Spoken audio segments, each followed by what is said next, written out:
Over 2 years, Russia has been responsible for a brutal campaign against Ukraine. They've killed tens of thousands of Ukrainians, bombed hospitals deliberately, picked them out, bombed hospitals, kindergartens, grain silos, tried to plunge Ukraine into a cold and dark winter by striking their power grid. Ukrainians have fought back, defending their country and their families with extraordinary courage. Many of you have been there with me many times. It's amazing what they do. I mean, it's amazing against such a larger military. Ukraine has regained over half the territory that Russia took from them in this invasion. And they won important victories against Russia's Navy. But make no mistake about it, they're a fighting force with the will and the skill to win. The will and the skill to win. For months, while MAGA Republicans are blocking aid, Ukraine has been running out of artillery shells and ammunition. Meanwhile, Putin's friends keeping them well supplied. Iran sent him drones. North Korea has sent him ballistic missiles and artillery shells. China is providing components and know-how to boost Russia's defense production. With all this support, Russia has ramped up its airstrikes against Ukrainian cities and critical infrastructure, rained down munitions on brave Ukrainians defending their homeland. And now, America is going to send Ukraine the supplies they need to keep them in the fight. This weekend, there were reports, and I find this amazing, there were reports of cheers breaking out of the trenches in eastern Ukraine. Probably came from one of your folks, a reporter or someone, I'm not sure where it came from. But that they're cheering as they watch the House vote in support for Ukraine. It's not like they don't understand what we've done. Not like they don't understand how critical this is for them. I'm making sure the shipments start right away.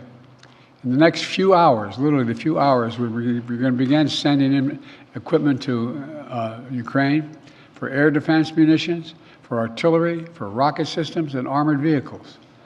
You know, this package is literally an investment, not only in Ukraine's security, but in Europe's security, in our own security. We're sending Ukraine equipment from our own stockpiles. Then we'll replenish those stockpiles with new products made by American companies here in America. Patriot missiles made in Arizona, Javelins made in Alabama, artillery shells made in Ohio, Pennsylvania, and Texas. In other words, we're helping Ukraine while at the same time investing in our own industrial base, strengthening our own national security, and supporting jobs in nearly 40 states all across America. You know, the United States is not acting alone, to state the obvious. Our allies in Europe and around the world who have constantly been asking me, are we going to step up? We're not going to walk away, are we? How many, and some of you have been in these international meetings with me, they're very concerned. Had we failed to step up, Lord only knows what would happen to the cohesion in NATO. They're also sending significant help to Ukraine. We're all standing together against this brutal dictator.